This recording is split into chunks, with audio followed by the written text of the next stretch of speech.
Good morning, hello, and welcome to our coverage of the Israel-Hamas war. I'm Olumide Macaulay. Coming up on the program today, 2 more freed Israeli women arrive at Tel Aviv hospital for medical examinations. Russia's Foreign Minister Sergei Lavrov says unilateral Middle East moves are unhelpful, and the U.S. has offered no ideas. Plus, Dutch Prime Minister meets Palestinian President Mahmoud Abbas in Ramallah.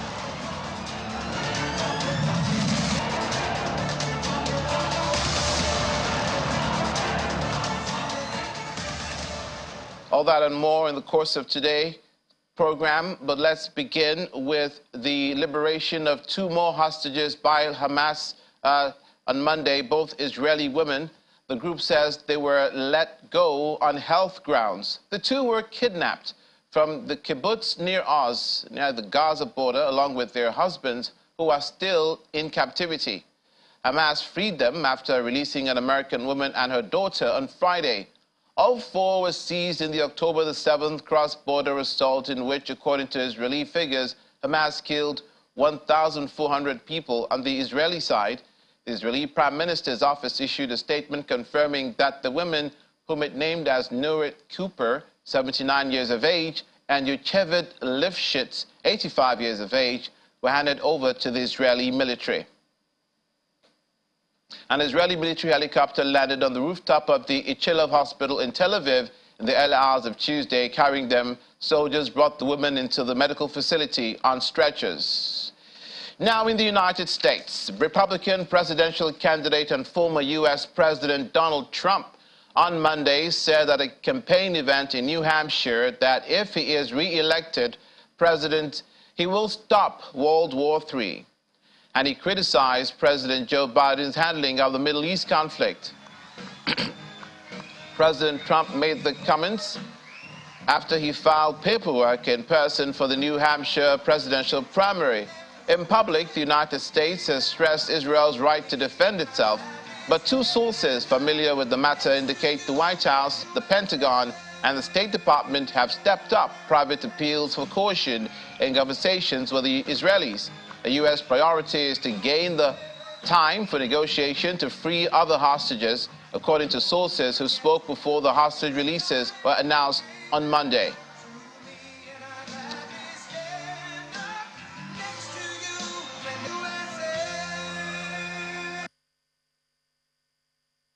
To every American who's terrified that Crooked Joe's weakness will cause catastrophic global conflict, excuse me, it already is. I make this promise to you as president. I will restore peace through strength, and we will stop World War III. We will not have World War III. And I know all the players. I know them all. I know them all. Because it was Joe Biden, with his weakness and what he did with Iran and others, that caused the attack on Israel. That's very simple. They would have never attacked. They would have never attacked Israel. Never. Russia would have never attacked Ukraine. You wouldn't have inflation. You wouldn't have any inflation right now. It was energy that went up like skyrocketed. He stopped it. Just no more. Let's have everything. Thank you. Unlike Joe Biden, I will stand with our friend and ally, the State of Israel, 100%. We'll stand with them 100%. And unlike Crooked Joe, I will fully support Israel's mission of ensuring that the terrorist group Hamas is defeated, dismantled, and permanently destroyed. They have to destroy them.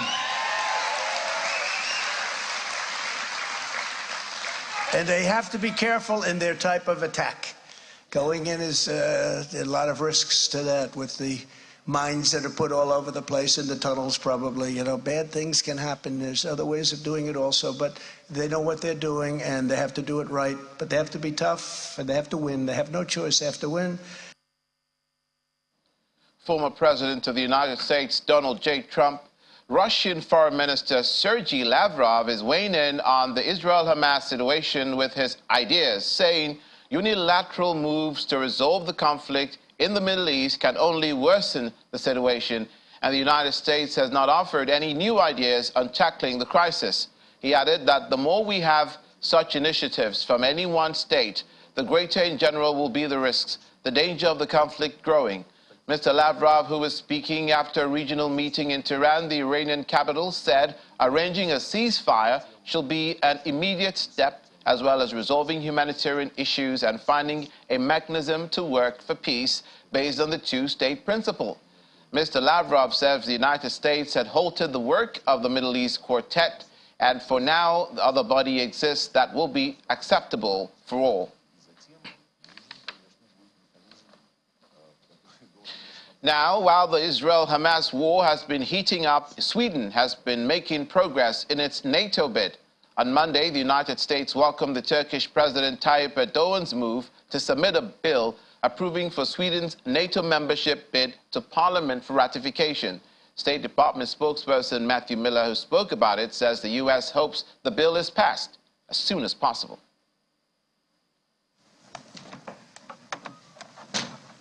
President Erdogan submitted the bill to the Turkish parliament today to ratify Sweden's accession to NATO. Do you have anything to say about that? Yeah, we welcome that step. Obviously, we have been calling for ratification of Sweden's accession for some time, and we look forward to that bill being considered in the Turkish parliament and passed as soon as possible. Palestinian President Mahmoud Abbas welcomed the Dutch Prime Minister Mark Rutte in West Bank city of Ramallah as fighting between Israel and Hamas intensifies. Since cross-border attacks by Hamas on Israel on October the 7th, which killed 1,400 people, Israel launched intensive airstrikes on Gaza, where at least 5,087 Palestinians have been killed in 2 weeks of airstrikes, including 2,055 children. The United States State Department is expressing concern about Iranian proxies attacks in the region amidst the conflict between Israel and Hamas. Speaking to reporters at a regular press briefing, State Department spokesperson Matthew Miller again affirmed that the U.S. holds Iran accountable. The U.S. has deployed 2 carrier strike groups to the eastern Mediterranean amidst tension. You see them as actually targeting Israel, and do you see Iran as directing these attacks or just facilitating them? So I don't want to speak to assessment of what they might be targeting. I'll leave it to the Pentagon to offer any assessments that they have on that question. I will say that we are concerned about an increase in attacks by Iranian proxies in the region, whether they be targeting U.S. interests or whether they be targeting other interests in the region. We hold Iran accountable for those attacks. And as the Secretary said yesterday when he was interviewed, it's something that we are preparing for and are ready to respond to if necessary. So you see Iran as directing these? I didn't say they're directing. Whether they're directing them or not, these are militias that they have sponsored and they are responsible for them. Israel's police and the Shin Bet intelligence agency released footage on Monday from their interrogations of captured Hamas gunmen who took part in the October 7 rampage of Israeli communities. In the video clips, one handcuffed Hamas terrorist sitting beside a desk is heard describing the orders they received regarding Israeli civilians to kill the men and bring the women, children, and elderly as hostages. Another, with an injury to his face, says they were told their prize for bringing captives will be a new home and $10,000 US. The video has not been verified.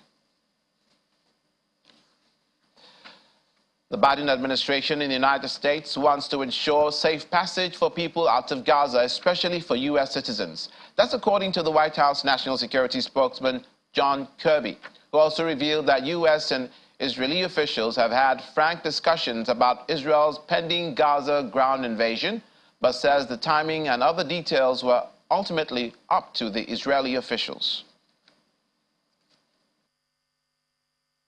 I think there's a lot of factors going into why there's no exit out. We're glad that stuff's going in, as Kareem briefed y'all, but but we still want to see safe passage out, and particularly for the several hundred American citizens that we know are in Gaza and want to leave. And Ambassador Satterfield is on the ground working this very, very hard. But there's a number of factors, and I think security, certainly Egyptian officials have spoken to this. I mean, there's you know, they've got legitimate security concerns, and again, we just need to work through that. Let's just talk about humanitarian assistance writ large. And you heard Karine, we are getting food, water, medicine in to Gaza, not enough. I mean, there's been, I think, 3 convoys, some little less than 60 trucks. That's a good start, but it is just a start. We want to see it keep going. And I think over coming days, you're going to continue to see convoys of trucks getting in. But as I said, I think to Steve's question, we're not dictating military terms to the Israeli Defense Forces. They have a right and a responsibility to go after these terrorists, and they certainly are going to do it in a way that they choose to, that they believe is appropriate to the threat. We're definitely going to support them in terms of providing the capabilities for them to continue to prosecute Hamas terrorists. In fact, security assistance has continued to flow over the course of the weekend, and it will. But we're not dictating terms to them. Now let's speak to Mr. Chidi Nwanu, a security expert, for more perspective on the Israel-Hamas war. He speaks to it first virtually from London. Good morning, and thank you for being with us. Morning. Thank you for having me. So Russia, who unilaterally invaded the sovereign state of Ukraine, are accusing the United States, or rather criticizing the United States, of unilateral moves to interfere and bring some sort of resolution to the dispute in the Middle East between Israel and Hamas. Firstly, do they have the moral ground to do that? And secondly, as Sergei Lavrov, the foreign minister, was saying, from which I'm quoting, is the United States barking up the wrong tree? Well, morality in international affairs is very interesting. It's not really one's place to say whether something is moral or not, but it's an interesting dichotomy in that you can see how, from the Russian perspective, they're confronted with a country that is now what we would call a U.S. ally, doing exactly what they're doing, you know, conducting, just what we would consider to maybe be an asymmetric war, a disproportionate attack upon a weaker foe. Now, for the Russians, they clearly have to highlight the fact that, you know, whilst they have been heavily criticized for their indiscriminate use of firepower in cities like Mariupol, Bakhmut, etc., the Israelis are using the same heavy level of firepower and seem to be getting away with it, as it were. Again, the Russians are past masters at turning around another party's actions against themselves and saying, pointing to things that they've done, such as, you know, the illegal invasion of Ukraine, and trying to use that against other people. The same way they've turned this invasion into, you know, an American proxy war instead of it being a Russian kind of imperial adventure. They're looking at the Israeli-Gaza war, and rather than discussing that as a it's maybe the same argument they would make that it's an internal issue, you know, like when they had the same war in Chechnya, they're internationalizing it. So I think, I mean, this is a long-winded way of saying that, you know, the Russian narrative on this is predictable. They're going to try and use this to, you know, further their own aims, but I don't think we can read anything deeper into it other than this is just another stage in the normal US-Russia, West-East kind of conflict. The criterion for the release of the 2 hostages by Hamas has been explained by those hostages to be health grounds. But we weren't told the parameters under which the first 2 hostages, Judith and her daughter, I believe, were released. So now we have 4 hostages out of what Israel have now disclosed as 222 hostages, still in the captivity of Hamas. How important is it that these hostages are released in a timely way so as to not to further exacerbate the situation? Or does Hamas have a broader game plan to keep these hostages beyond this time, which is already too long? So the hostages, I think, are there were several things that we need to look at in terms of the Hamas operation. And I think, you know, if we look at their objectives, which we can't be sure of, and I mean, in the clip you've just played, you know, kind of, we have to take with a certain amount of, discretion and about the last clip of the captured Hamas being interrogated, because clearly they're prisoners, they're not free agents. We can't, tell whether what they're saying is what, is genuine. But what we can see from the Hamas attack is, they were quite clear in that, obviously, other than inflicting a military defeat on Israel, they were trying to inflict heavy casualties, not just military casualties, but civilian casualties. And they very indiscriminately murdered, men, women, children, which, again, we can go into the morality of it, but, it has questionable military utility. But the thing that does have military utility is the taking of these hostages. Now, again, taking of hostages is illegal, but, there is a military usefulness to Hamas for that. First, they're human shields. Normally, the Israelis would be very cautious about launching a level of attacks that they have because of the presence of these hostages. You can see the Israelis haven't, followed through. They've been quite ruthless in their attacks. We can discuss, maybe the logic of that later on. But from the Hamas perspective, these hostages are a valuable trading, items to trade, to use the word crudely. It's very important to note that the first hostages released were Americans. Everybody recognizes that the Americans are the key player in this act.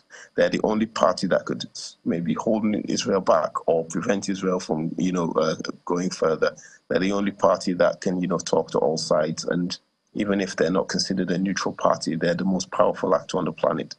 So I think you'll find that Hamas is going to be gradually releasing hostages over the coming weeks, up until the point of the Israeli ground invasion. And it's likely that in return for releasing these hostages, they're getting concessions from different governments, either delay the Israeli ground invasion or, allow access for humanitarian aid or other such things. I think we'll find in the days coming, more elderly female, hopefully children, will be released. And I'm sure you'll find that they'll be released in national packages. So you'll find more Americans, maybe some Brits, maybe some French.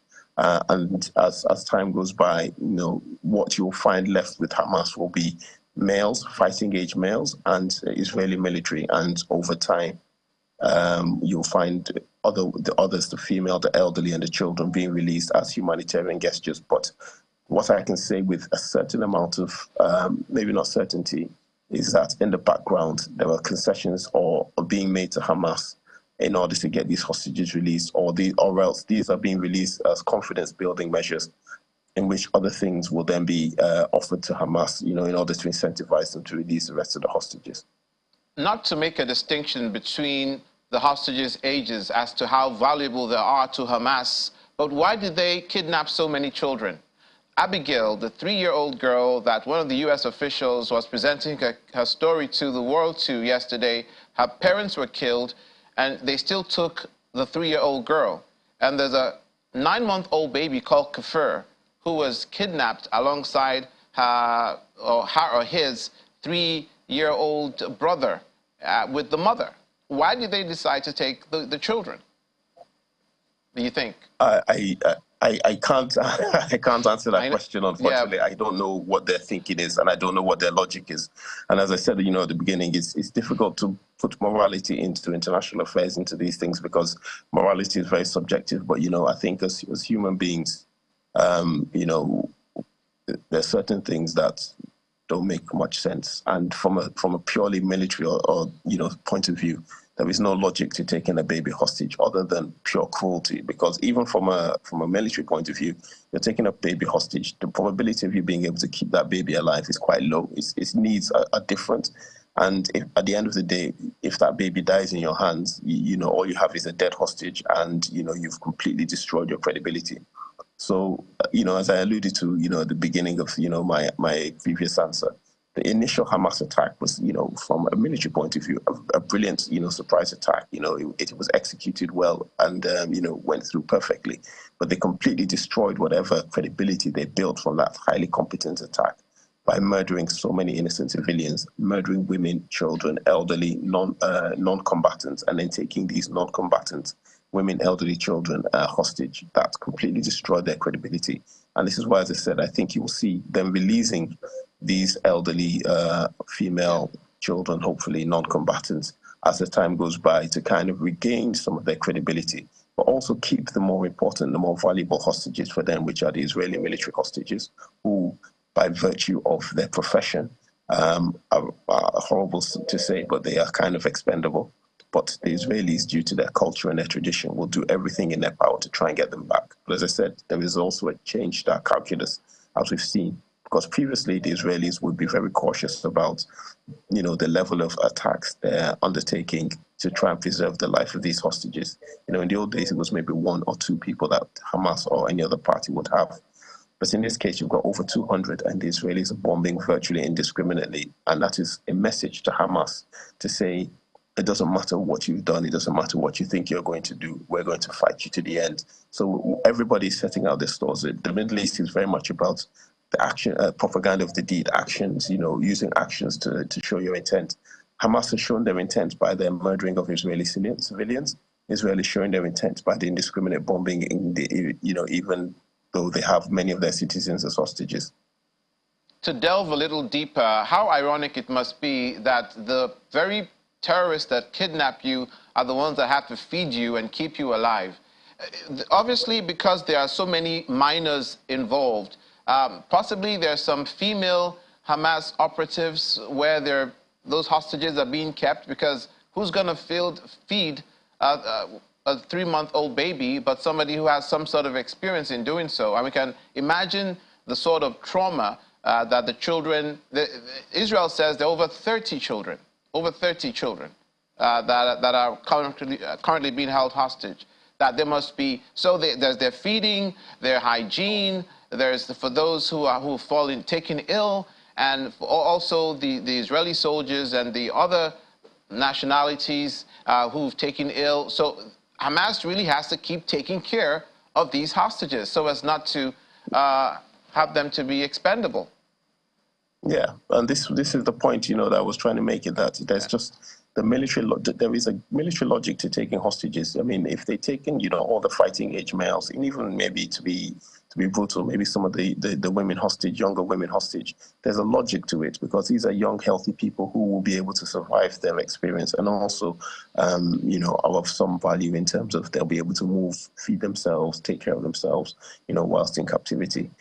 There's no logic to taking children hostage beyond barbarity and cruelty. It's a Boko Haram tactic. It's not something that any sane person, let me not, make a moral judgment, but it's not something that, one would do normally. So it's very questionable from my perspective. But again, we're looking at it from a completely different point of view. We're looking at it as people who maybe are not in the same situation as Hamas. Maybe if I'm going to try and be a little bit, balanced in this, Hamas's narrative would be that, their children are taken prisoner by the Israelis, their children are killed by the Israelis, so maybe they're returning, the favor to them. I don't know. It's very strange to me personally, but it's from a purely, operational point of view, it is, as you said, a logistic burden to them. Babies are not the easiest thing, even in a normal situation, to look after, much less in a war fighting situation when you are under bombardment and these are not even your children. There's not enough supplies for Gazan or Palestinian children, much less Israeli captives. But so it's very curious. Indeed. The Palestinian casualties now on the Palestinian side in Gaza. We understand that overnight to today, there were early morning raids by the Israeli Air Force, as hundreds of people reported to have died, according to medical sources from the Palestinian side. As this continues to happen, and Israel continues to tell them to move to the southern axis of Gaza, do you think that casualties can be diminished in any way by that relocation? Because it appears that in some camps, they've taken fire, as well as in the areas in the northern part of Gaza from which they moved. No, the plight of the Palestinians is tragic. It is utterly tragic, because they're damned if they do, they're damned if they don't. They can't go into Egypt. The Egyptians won't let them in for various reasons.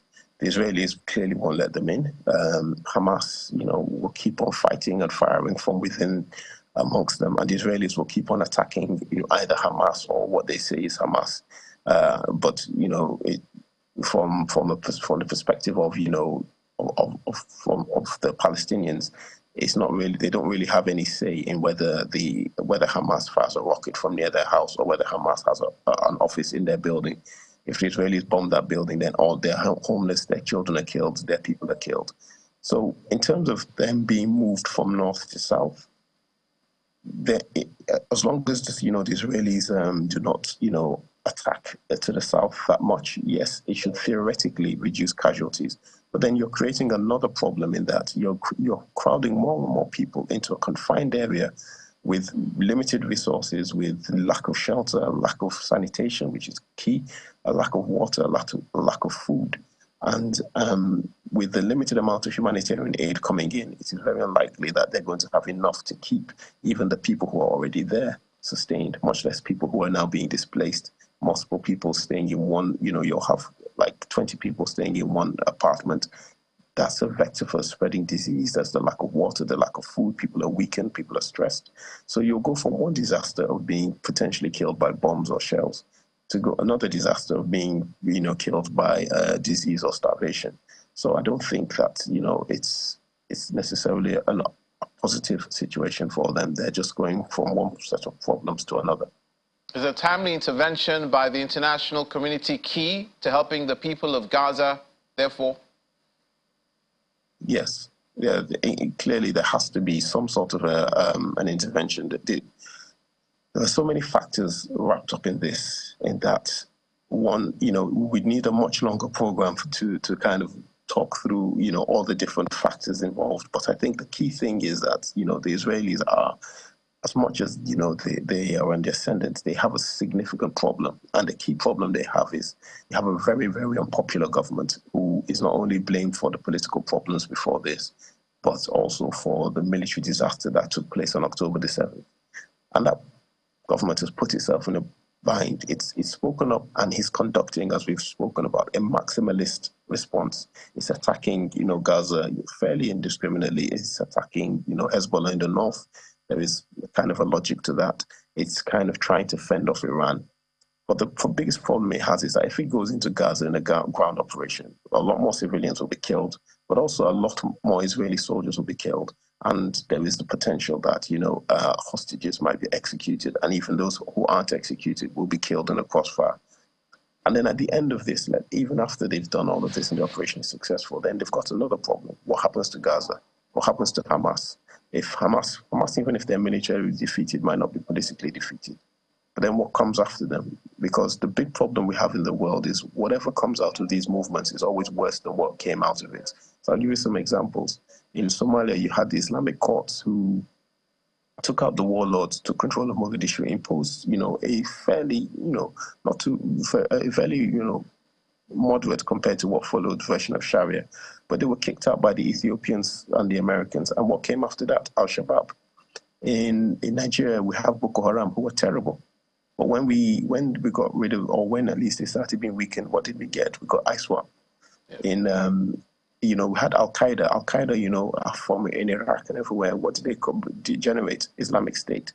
So the question you've got to ask is, if you destroy Hamas, who is a fairly extreme organization, as we've discussed, who murdered, women, children, babies, what comes after them? Because these guys have no hope. They have nothing to live for. So why do you think that bombing them or defeating them militarily is going to bring out a more moderate or more relaxed version? Whoever's going to survive this war is going to be more extreme. And that is the key conundrum that is facing not just Israel, but, Israel's allies, in that the second and third order effects of this war are going to be catastrophic. And there's very little scope to kind of manage that beyond either not invading Gaza, which is not going to happen, or invading Gaza and just dealing with the fallout for the next 20, 30, 40 years. I don't think anyone could have put it more succinctly than you just did. A conundrum indeed, both sides facing an existential threat, Israel and Hamas. So it appears it may just be a case of survival of the fittest. As for the deterrent factor of the aircraft carrier group and the military presence of the United States in the Mediterranean, do you see this as more of a provocation than a help? it's an interesting one because it's not a provocation, it's not a help, and it's not a hindrance. It's a very strange problem set because by the Americans being there, we've already seen that, rockets or missiles have been fired towards Israelis or towards from Yemen or from Iraq or from Iran or from wherever they were supposed to have come from. And they've been intercepted by the Americans. By the Americans being there, they become party to the conflict. And this is, what I alluded to earlier. The Americans are the only power that can hold Israel back or can act as a semi-neutral actor. But they've already taken sides in the conflict. So this complicates the matter. The carrier group, is there allegedly to stop the Iranians from getting involved, but the Iranians are not going to get involved. So it's highly unlikely the Iranians are going to risk a full-scale war with the Americans, which will result in their destruction, however much they fight back. Hezbollah, is more than capable of fighting the Israelis, but they also have the same calculus. Hezbollah would not be looking to fight Israel because the situation in Lebanon is already quite precarious. A war with Israel, at this point when Israel's blood is up, would result in not just the destruction of Hezbollah, but the destruction of significant parts of Lebanon. And there are many actors in Lebanon waiting for Hezbollah to be destroyed. So it's quite likely once the Israelis destroy Hezbollah, whatever's left, the other Lebanese actors will come in and pick the bones. So the aircraft carriers in of themselves are a statement of intent by the US of support for Israel. They're a way of making sure that other actors, be it Russia, China, who are maybe not really a factor, or understand that this is the US sphere of influence and they should stay out. But as I said, it falls into every single category of a help, a hindrance, and a problem. Can we read between the lines on the positions of Syria, Lebanon, and Iran in this matter? It's good that you brought up the Hezbollah situation because they have, we understand, about 100,000 fighters, and they have significantly more sophisticated weapons than Hamas. In spite of that, they've not taken the tact of a full frontal, no-holds-barred confrontation with Israel. They've been lobbing rockets over. Israel has been retaliating. We don't see much in the way of Iran saying they want to get involved militarily. Not too long after the incident, they denied any responsibility in this affair. So do you think that this is an advantage for Israel and for countries who want to mediate in this matter? Yes and no. Sorry, another very typical Chidi answer. In that, okay, I'll deal with Iran first because I think Iran is a very convenient bogeyman for particularly the current Israeli government, which is an extreme right-wing, ultra-religious, ultra-nationalist government that kind of has been focused more on trying to annex the West Bank than anything else. Now, for them to try and involve the Iranians in this gives them a big enemy. It's not the Hamas. It has nothing to do with their treatment of the Palestinians. It's all about Iran trying to manipulate events, which, it could be true, but it doesn't seem likely. Iran has enough problems, and I don't think it wants a major war that will destroy it. But Iran is quite satisfied for Israel to be consumed in this manner. And I think that Iran will do everything to not get involved. But it's also going to be in a position where the Israelis and the Americans have to dedicate combat power to deal with a potential Iranian involvement. And that's what you see with the aircraft carrier. This is why when I was saying the aircraft carrier is a help, it's a way for the Americans to concentrate the Iranian attention on them rather than the Israelis. Again, as I said, it could also work the other way in that, the Americans being there means they're no longer a neutral actor. But Hezbollah is a slightly more interesting problem in this, in that Hezbollah, as we've seen, has been firing a few missiles, blowing up a few Israeli vehicles. Israelis have been bombing them. There's been a few people killed on both sides. Again, every death is a tragedy. But in the grand scheme of things, what Hezbollah is doing is marking present. They're showing that they're in class, they're raising their hand, but they're not yet participating. And it's, from a military point of view, it's actually a very intelligent strategy, and I'll explain why. As I said, the Israelis now have to dedicate combat power to blocking Hezbollah. Aircraft, men, tanks, they have to evacuate their northern villages because Hezbollah rockets are actually accurate. Gazan rockets just fly anywhere. Hezbollah will hit what they're aiming for. The second element is that by Hezbollah not actually attacking, they're not, as I said, the Israelis now have to commit not just some combat elements, they have to commit some resources, tanks, logistics, aircraft, everything, just to sit on that northern border doing nothing. Now, the important point is what happens when Israel goes into Gaza. That's where we're going to start seeing what's going to happen or what's not going to happen. Because the moment Israelis go into Gaza, their flanks, as it were, are exposed. They're committed into Gaza. They have to put all their men, all their tanks and everything, all the men in the south into Gaza. Now, if Hezbollah attacks at this point, now Israel is fighting a war on two fronts. It has to split its resources between fighting Hezbollah and fighting Hamas. Now, if Hamas fights well and they suck Israel into a really brutal urban conflict in Gaza, that's going to take a lot of men, a lot of artillery, a lot of bombs, a lot of attention. Now, if Hezbollah does the same thing and attacks from the north, then Israel is in a lot of problem. So this is, again, the utility of the Americans staying off on the flank. That means that if Israel has to fight its two-front war, then at least they can be hopefully confident that the Iranians won't get involved. But I personally, and this is a dangerous thing to say, I personally don't believe the Iranians would want to get involved. I think they're quite happy for each to destroy each other. But then the final point is that for the Iranians, Hezbollah is like their ace in the hole, is their best proxy. It is essentially, for the Iranians, a little Iran in Lebanon. It's an Arab version of Iran. It's very well armed, very well trained. It's not only a source of military fighters, be it in Syria or wherever, it's also a source of money. A big thing that maybe, an African connection is that there is a lot of Hezbollah in West Africa, a lot of, Shia Lebanese in West Africa, and it's a huge, kind of money-making venture for them, not just from taxing legitimate, Lebanese businesses, but also illicit businesses such as diamonds, timber, etc. And, in some cases, there's allegations of, narcotic smuggling further down West Africa. All of this is, great money for Hezbollah, and also by default, by connection, Iran. So they don't want to lose that asset, that military asset, and also that economic asset in a war with Israel that is not really going to achieve anything other than a lot of people dying. So I am still of the opinion they're most likely not going to get involved, but we'll see. A very complicated situation. Thank you so much for your expertise and your insight, Mr. Chidiwanu, a security expert, to join us from London in the UK. Many thanks. Thanks for having me.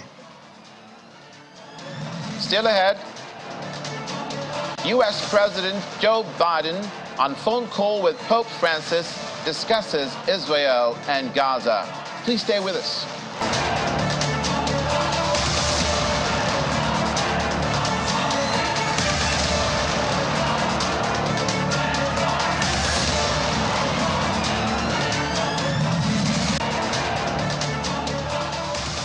You're watching Israel-Hamas war coverage on Channels Television. Welcome back. U.S. President Joe Biden says he and the Pope are on the same page in terms of the best way to assist in the ongoing conflict in Gaza. He was speaking during a news conference where he informed reporters that he and the Pope discussed the ongoing conflict between Israel and Hamas during a phone call. The Vatican earlier says the call, which lasted about 20 minutes, focused on conflict situations in the world and the need to identify paths to peace. The Pope has called several times for the release of hostages taken by Hamas during the October 7th attack. The Pope and I are on the same page. He was very, very interested in what we were doing to deal with some of the crises that we're facing, particularly in Israel this time around. And I laid out to him what the game plan was, how we thought we should be providing the kind of assistance to Israel that needed. And the Pope was across the board supportive of what we're doing.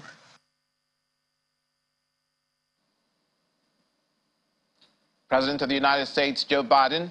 Officials investigating the killing of a synagogue leader in Detroit over the weekend point out that the crime does not appear to have been motivated by anti-Semitism, although the investigation is still ongoing. Detroit Police Chief James White warned there was no reason to believe that the killing of 40-year-old Samantha Wall, president of the Isaac Agri downtown synagogue, was part of a recent increase in anti-Semitic sentiment in the U.S., as the outbreak of the war in Israel has fueled hostility against and between Jews and Muslims. Miss Wall was found stabbed to death outside her home in Detroit's Lafayette Park neighborhood on Saturday, October the 21st. Police declined to comment on a possible motive at a press conference on Monday and say they have several persons of interest in the case.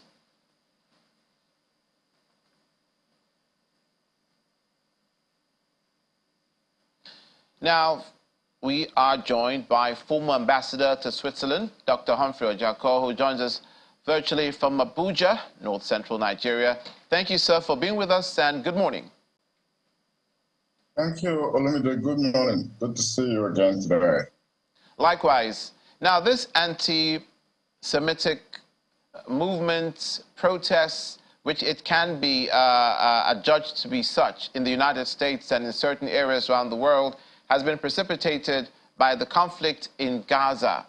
And this was the dangerous precipice the Jews found themselves at the Holocaust, where Hitler, in a mad rage, facilitated the killing of 6 million Jews.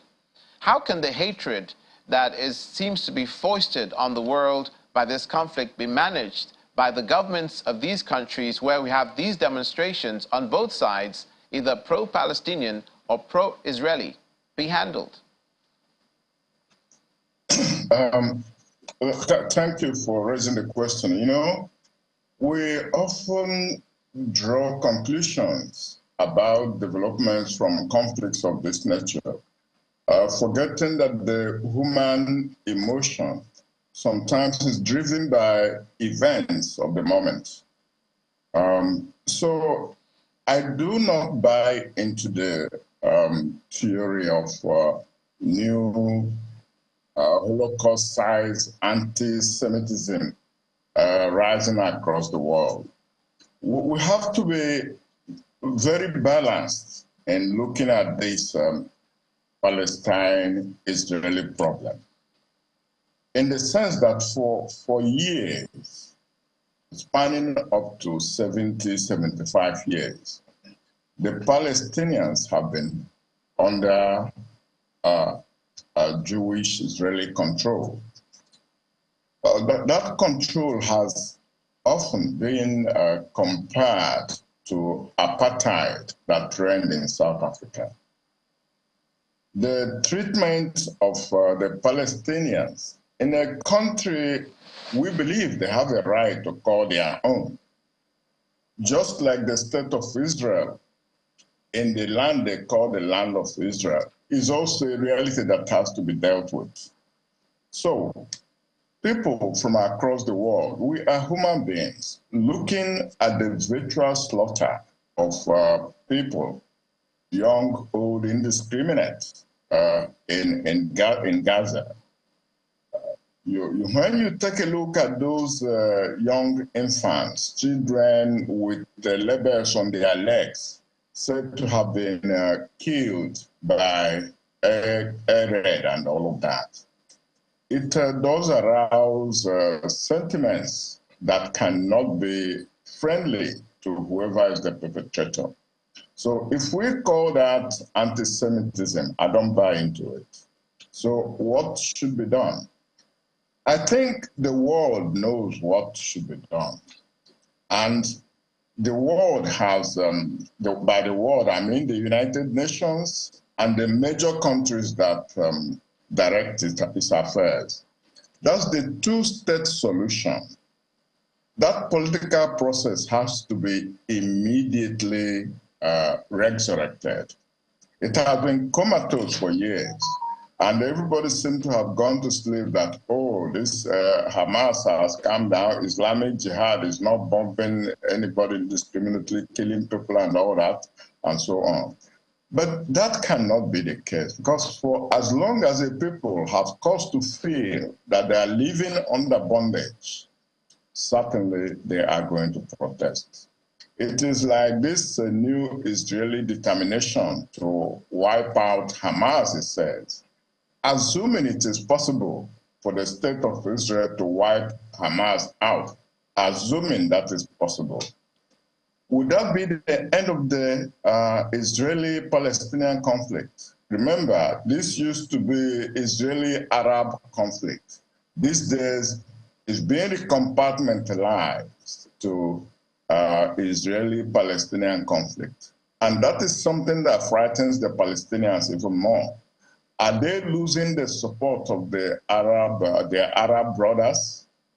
So that could have motivated the action that Hamas took to raid into Israel.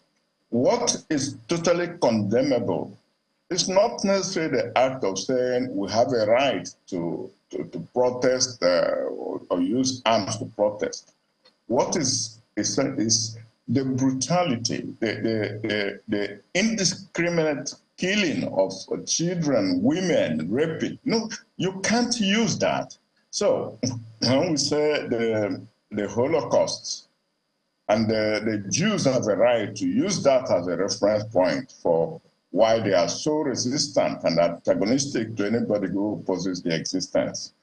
They would also be wrong to use the same tactics that Hitler and the Nazis used to execute the Holocaust, to deal with the people they're antagonized to at this moment. I think this is what the problem is. So if President Biden is being honest that he is on the same page with the Pope, it is not just about releasing hostages. After that, what? It is not just about taking Hamas out. After that, out, what? There'll be new Hamas will arise over time for as long as people are not feeling free. So I think the real honest track to follow is for the world to immediately rally right around the issue of a two-state solution and now take it to its final conclusion. Hearing the name Israel and the word apartheid in the same sentence seems very strange.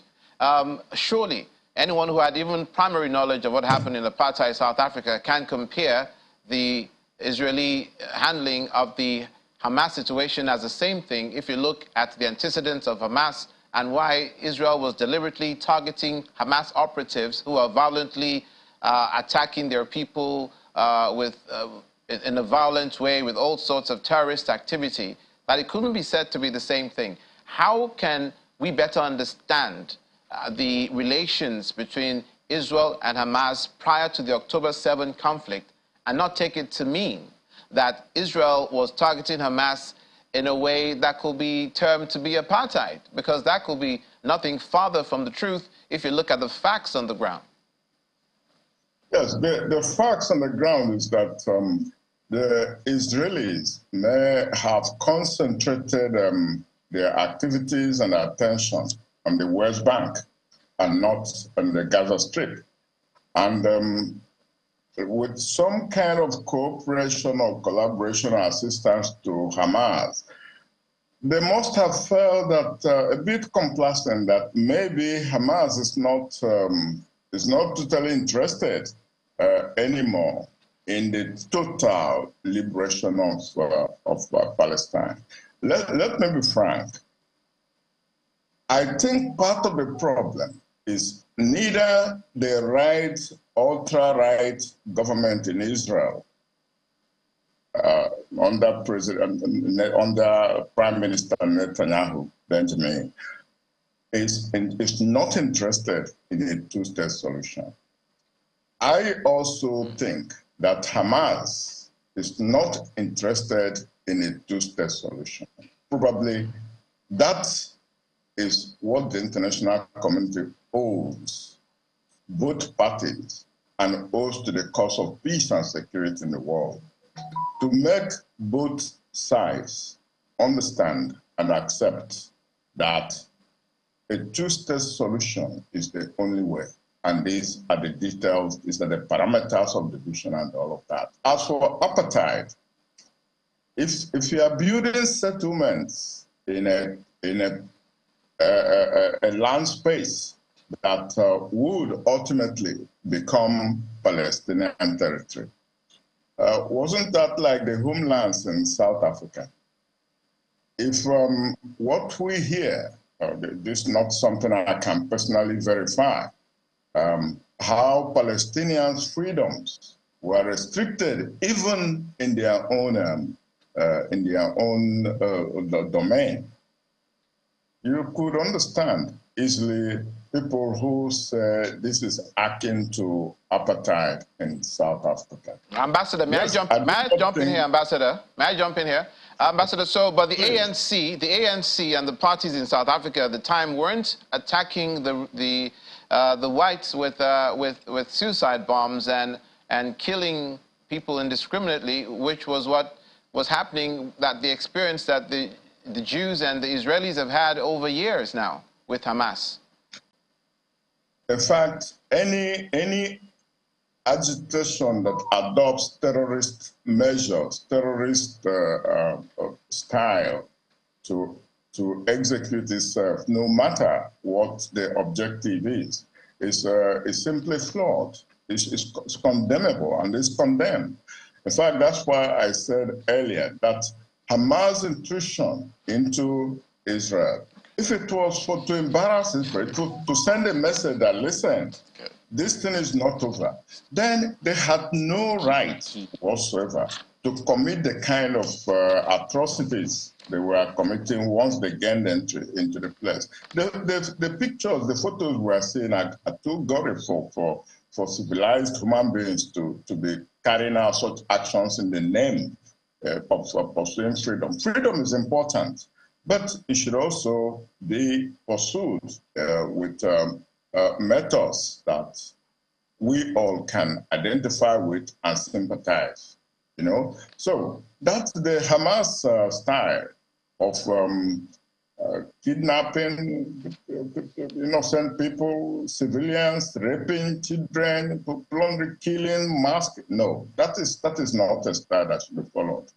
At the same time, the Israeli method of keeping a people down forever. 2 million people, over 2 million people, live in the small enclave called Hamas, and they cannot have freedoms like the rest of the human race have to make up their lives the best they could. They have to seek permissions to do certain things and so on and so forth. I think that should be resolved. After that is resolved, and the Hamas or Islamic Jihad or anybody else still continues to use violence and instruments of terrorism to fight for whatever, then the world has a right to rally around and quench it. I think that is the case. In this case, it's not fair to think that the Palestinians and the Hamas and so on are totally outright wrong, and the Israelis are totally right. But Hamas has done something I consider not very wise, not very smart. That is the level of atrocities they committed in Israel. And they have alienated those Jews who have been against certain right-wing swing of the Benjamin Netanyahu government in the past 10 months. In fact, it's going to 1 year now, and they've been protesting. Okay. These are the moderate Jews they are alienating, and that doesn't serve their purpose. Thank you, sir, so much for your perspective this morning. That situation continues to be very complicated in the Middle East. We thank you for your insight, Dr. Humphrey Ojiako, former ambassador to Switzerland, who joined us from Abuja. Many thanks. Thank you. Thank you, Limited. See you next time. Bye. And just before we go, volunteers in Gaza offered charity food on Monday for Palestinians who fled their homes due to Israeli airstrikes in Gaza and took refuge in a UN-run school in southern Gaza. Video shows volunteers stirring soup in a big pot and pouring food into containers held by children and adults at the school. Israel's total siege of Gaza, launched after the October 7 cross-border attack on southern Israel by militants of the Islamist movement Hamas, has left the enclave's 2.3 million people running out of food, water, medicine, and fuel. More than 1 million people lived in the north of the Gaza Strip, and hundreds of thousands had gone southwards to cram into temporary quarters, despite unremitting air and artillery strikes also hitting the southern areas they have fled to.